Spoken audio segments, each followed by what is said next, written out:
शान्ताकारं भुजगशयनं पद्मनाभं सुरेशं विश्वधारं गगनसदृशं मेघवर्णं शुभांगं लक्ष्मीकान्तं कमलनयनं योगिर्वेदानि निगम्यं वन्दे विष्णुभवभयहरणं सर्वलोकैकनाथं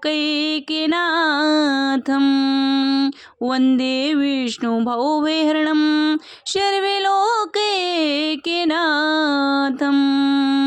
हरे कृष्णा, राधे राधे। आप सभी सुने पाप मोचनी एकादशी व्रत की कथा। हिंदू धर्म में एकादशी का बहुत ही अधिक महत्व है और चैत्र मास के कृष्ण पक्ष की एकादशी को पाप मोचनी एकादशी कहा जाता है। अर्जुन ने कहा, हे कमल नयन, मैं जो जो एकादशियों की व्रत की कथाओं को सुन रहा हूँ, त्यों त्यों अन्य एकादशियों के व्रत की कथाएं सुनने की मेरी जिज्ञासा बढ़ती जा रही है। हे मधुसूदन, कृपा कर आप चैत्र माह के कृष्ण पक्ष की एकादशी के विषय में बतलाइए। इस एकादशी का नाम क्या है, इसमें कौन से देवता का पूजन किया जाता है तथा इस व्रत का क्या विधान है। हे कृष्ण, यह आप मुझे विस्तार पूर्वक कृपा करके सुनाइए। भगवान श्री कृष्ण ने कहा, हे अर्जुन, एक बार यही प्रश्न पृथ्वीराज मानधाता ने लोमश ऋषि से किया था। जो कुछ लोमश ऋषि ने राजा मानधाता को बताया वही मैं तुमसे कह रहा हूँ। राजा मानधाता ने धर्म के गुहात्म रहस्यों को ज्ञाता महर्षि लोमश से पूछा, हे ऋषि श्रेष्ठ, मनुष्य के पापों का मोचन किस प्रकार संभव है। कृपा कर मुझे ऐसा सरल उपाय बताएं जिसके सहज से ही पापों से छुटकारा मिल जाए। महर्षि लोमश ने कहा, हे नृपति, चैत्र मास के कृष्ण पक्ष की एकादशी का नाम पाप मोचनी एकादशी है। इसके व्रत के प्रभाव से मनुष्यों के अनेक पाप नष्ट हो जाते हैं और तुम्हें मैं इस व्रत की कथा सुनाता हूँ, ध्यान पूर्वक श्रवण करो। प्राचीन समय में चैत्र रथ नामक एक वन था। उस पे अप्सराएं किन्नरों के साथ विहार किया करती थी। वहाँ सदैव वसंत का मौसम रहता था, अर्थात उस जगह सदा नाना प्रकार के पुष्प खिले रहते। कहीं गंधर्व कन्याएं विहार किया करती थी, कहीं देवेंद्र अन्य देवताओं के साथ क्रीड़ा किया करते थे। इसी वन में मेधावी ऋषि तपस्या किया करते थे। वे शिव भक्त थे। एक दिन मंजू घोषा नामक एक अप्सरा ने उनको मोहित कर उनकी निकटता का लाभ उठाने की चेष्टा की, इसलिए कुछ दूरी पर बैठकर वीणा बजाकर मधुर स्वर में गाने लगी। उसी समय शिव भक्त महर्षि मेधावी को कामदेव में जीतने का प्रयास करने लगे। कामदेव ने उस सुंदर अप्सरा के भ्रू का धनुष बनाया, कटाक्ष को उसकी प्रत्यंचा बनाई और उनके नेत्रों को मंजू घोषा अप्सरा का सेनापति बनाया। इस तरह कामदेव अपने शत्रु भक्त को जीतने को तैयार हुआ। उस समय महर्षि मेधावी युवावस्था में थे और काफी हष्ट पुष्ट थे। उन्होंने यज्ञोपवीत तथा दंड धारण कर रखा था। वे दूसरे कामदेव के समान प्रतीत हो रहे थे। उस मुनि को देखकर कामदेव के वश में हुई मंजू घोषा ने धीरे धीरे मधुर वाणी से वीणा का गायन शुरू किया तो महर्षि मेधावी भी मंजू घोषा के मधुर गाने पर तथा उसके सौंदर्य पर मोहित हो गए। वह अप्सरा मेधावी मुनि को कामदेव से पीड़ित जानकर उनसे आलिंगन करने लगी। महर्षि मेधावी उसके सौंदर्य पर मोहित होकर शिव रहस्य को भूल गए और काम के वशीभूत होकर उसके साथ रमण करने लगे। काम के वशीभूत होने के कारण मुनि को उस समय दिन रात का कुछ भी ज्ञात न रहा और काफी समय वे रमण करते रहे। तदुपरांत मंजू घोषा उस मुनि से बोली कि हे ऋषिवर, अब मुझे बहुत समय हो गया है, अतः स्वर्ग जाने की आज्ञा दीजिए। अप्सरा की बात को सुनकर ऋषि ने कहा, हे मोहिनी, संध्या को आई है, प्रातः होने पर चली जाना। ऋषि के ऐसे वचनों को सुनकर अप्सरा उसके साथ रमण करने लगी। इसी प्रकार दोनों ने साथ साथ बहुत समय बिताया। मंजू घोषा ने एक दिन ऋषि से कहा कि हे विप्र, अब आप मुझे स्वर्ग जाने की आज्ञा दीजिए। मुनि ने इस बार भी कहा कि हे रूपिणी, अभी ज़्यादा समय व्यतीत नहीं हुआ, कुछ समय और ठहरो। मुनि की बात को सुनकर अप्सरा ने कहा, हे ऋषिवर, आपकी रात तो बहुत लंबी है, आप स्वयं ही सोचिए, मुझे आपके पास आए हुए कितना समय हो गया, अब और ज्यादा समय तक ठहरना क्या उचित है। अप्सरा की बात को सुन मुनि को समय का बोध हुआ और वे गंभीरता पूर्वक विचार करने लगे। जब उन्हें समय का ज्ञात हुआ तो उन्हें रमण करते हुए 57 वर्ष व्यतीत हो चुके थे। उस समय अप्सरा को वे काल का रूप समझने लगे। इतना ज्यादा समय भोग विलाप में व्यर्थ चला जाने पर उन्हें बड़ा क्रोध आया। अब वे भयंकर क्रोध में जलते हुए उस तप नाश करने वाली अप्सरा की तरह भ्रकुटी तानकर देखने लगे। क्रोध से उनके उधर कांपने लगे और इंद्रियां बेकाबू होने लगी। क्रोध से थरथराते स्वर में मुनि ने उस अप्सरा से कहा, मेरे तप को नष्ट करने वाली दुष्टा, तू महापापिनी और बहुत ही दुराचरणी है। तुझ पर धिक्कार है, अब तू मेरे शाप से पिशाचिनी बन जा। इस पर मुनि के क्रोध युक्त शाप से वह अप्सरा पिशाचिनी बन गई। यह देखकर व्यथित होकर बोली कि हे ऋषिवर, अब मुझ पर क्रोध त्याग कर प्रसन्न होइए और कृपा करके बताइए इस श्राप का निवारण किस प्रकार होगा। विद्वानों ने कहा, शादियों की संगति अच्छा फल देने वाली होती है और आपके साथ तो मेरे बहुत वक्त व्यतीत हुए हैं, अतः आप मुझ पर प्रसन्न हो जाइए, अन्यथा लोग कहेंगे कि एक पुण्य आत्मा के साथ रहने पर मंजू घोषा को पिशाचिनी बनना पड़ा। मंजू घोषा की बात को सुनकर मुनि को अपने क्रोध पर अत्यंत ग्लानि हुई, साथ ही अपनी अपकीर्ति का भय हुआ। अतः पिशाचिनी बनी मंजू घोषा से मुनि ने कहा कि तूने मेरा बड़ा बुरा किया, किंतु फिर भी मैं तुझे इस शाप से मुक्ति का उपाय बतलाता हूँ। चैत्र मास के कृष्ण पक्ष की जो एकादशी है, उस एकादशी का नाम पापमोचिनी है। उस एकादशी का उपवास करने से तेरी पिशाचिनी की देह से मुक्ति हो जाएगी। ऐसा कहकर मुनि ने उसको व्रत का शब्द विधान समझा दिया।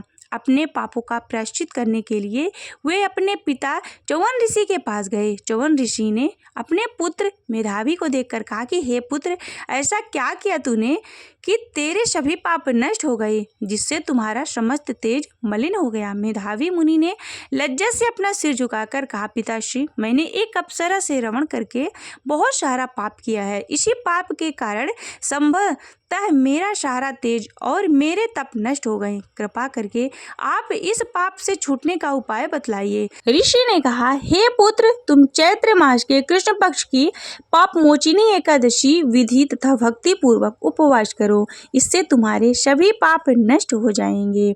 अपने पिता च्यवन ऋषि के वचनों को सुनकर मेधावी मुनि ने पाप मोचिनी एकादशी का व्रत विधि पूर्वक किया। उसके प्रभाव से उनके सभी पाप नष्ट हो गए। मंजू घोषा अप्सरा भी पाप मोचिनी एकादशी का उपवास करने से पिशाचिनी देह से छूट गई और पुनः अपने सुंदर स्वरूप धारण कर स्वर्गलोक को चली गई। लोमश मुनि ने कहा, हे राजन, इस पाप मोचिनी एकादशी के प्रभाव से समस्त पाप नष्ट हो जाते हैं। इस एकादशी की कथा का श्रवण व पठन से 1000 गोदान करने का फल प्राप्त होता है।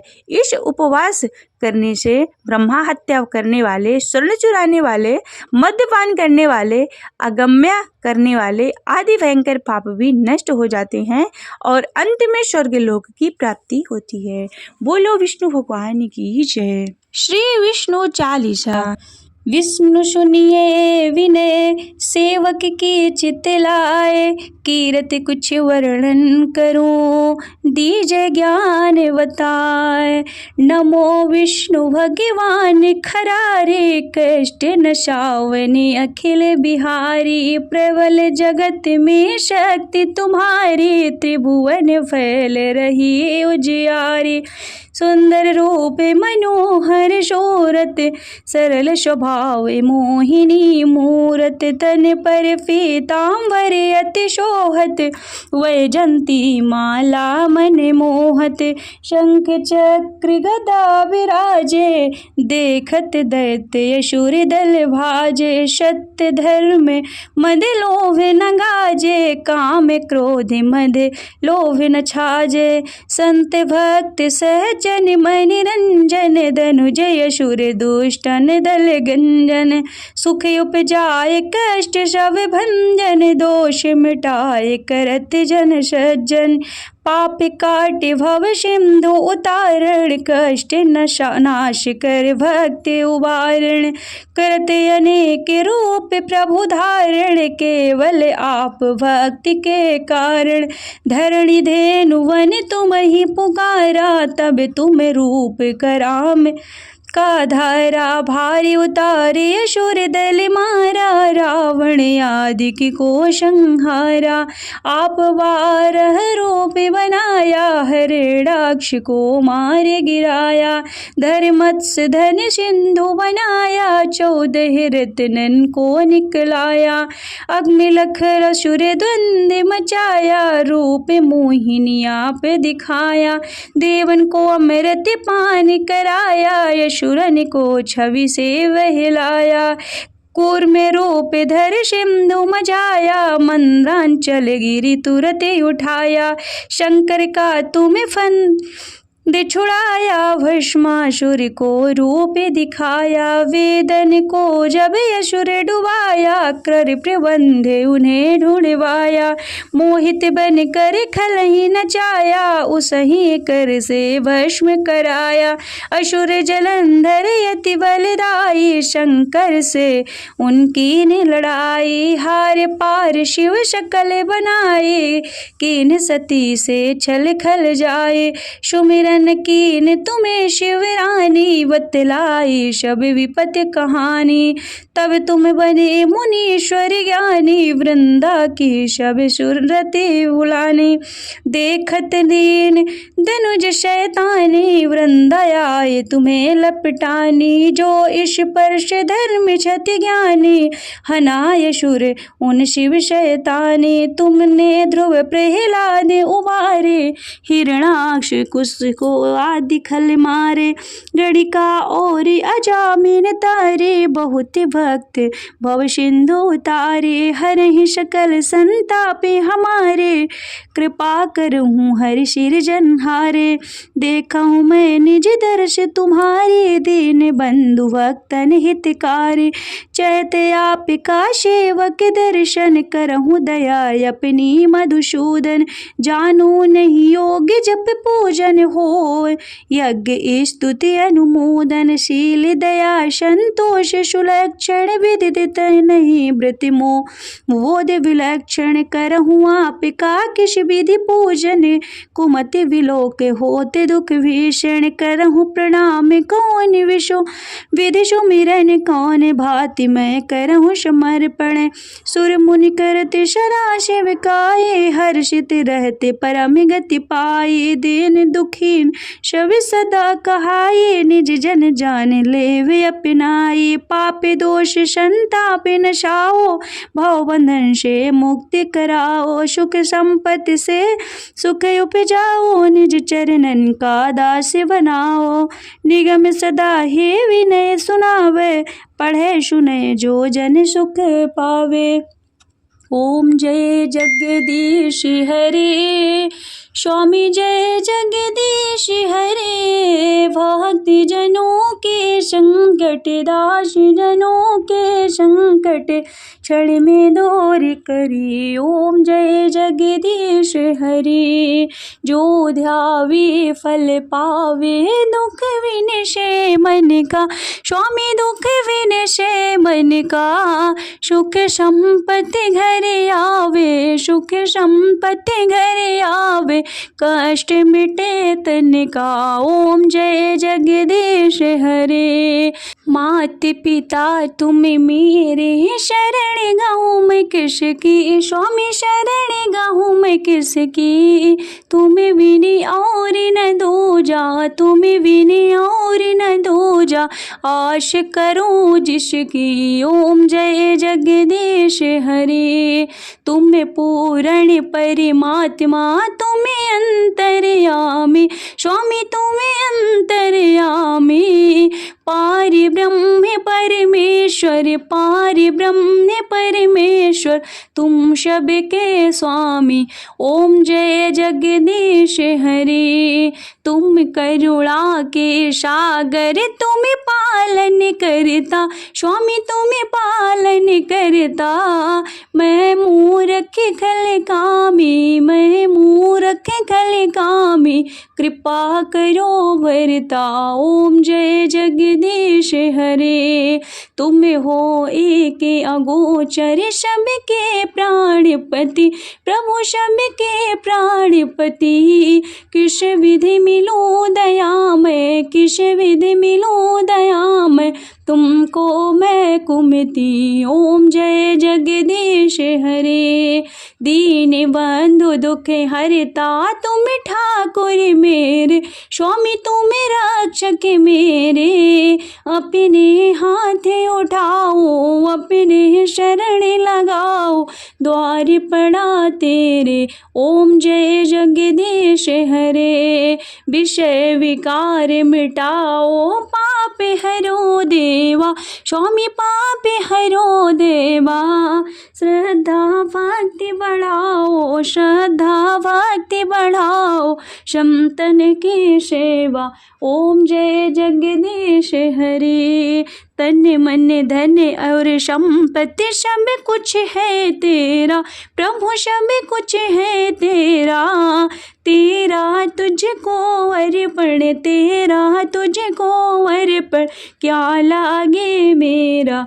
ओम जय जगदीश हरे। जगदीश्वर जी की आरती जो कोई नर गावे प्रभु जो कोई नर गावे। कहते शिवानंद स्वामी भजत हरि हर स्वामी मनवांछित फल पावे। ओम जय जगदीश हरे। ओम जय जगदीश हरे। स्वामी जय जगदीश हरे। भक्ति जनों के संकट दास जनों के संकट क्षण में दूर करे। ओम जय जगदीश हरे। ओम जय जगदीश हरे। बोलिए भगवान विष्णु की जय।